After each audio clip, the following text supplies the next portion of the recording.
So we are at Tractor Supply right now. We're trying to get all of our cattle panels together. It has been a challenge trying to get my husband back there.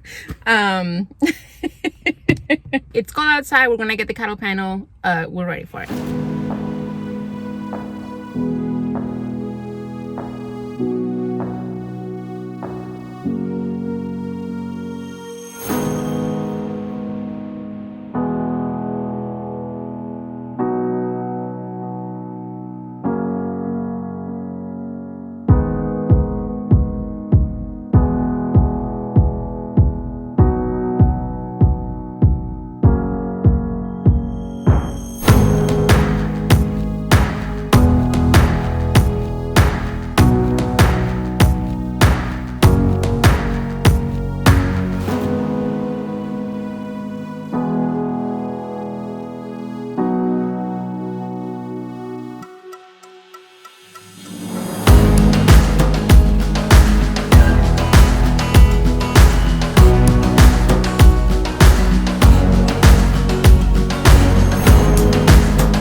finally done with our kitchen garden area, you guys. I am exhausted, but also happy that we got this done this year. We started this whole process at the beginning of March, so about 2 months ago. If you remember from the video in part 1, we have all of this soil that we had accumulated over the last couple of years from working on the house, thinking that we were going to need it for other projects, but it didn't work out that way, so we needed to get rid of it to make room for more raised beds. It is now the end of April and we are finally done. There are other little things that I want, but for the most part, I have what I need to grow some vegetables. And I cannot wait. If only the weather will just work with me on that. We are in central Indiana in Zone 5, and right now I have some things growing in these beds, like carrots, radishes, bok choy, onions that I started from seeds, and some leafy greens.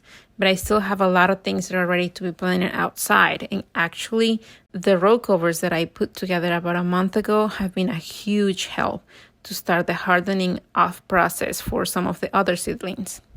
The trellises that we made with the cattle panels are so bare right now, but I hope that here in a couple of months, they can start to be taken over by tomatoes, squash, and melons. And this is actually my first year starting vegetables from seeds. So that has been also a learning process and I am loving it so far. So if you are new to gardening, if you are new to having a kitchen garden in your home, welcome. You are not alone. There are many people doing that right now. And I hope that this video helps you or inspires you to do something in your own place. If you have any questions or any comments, just let me know. And until the next video.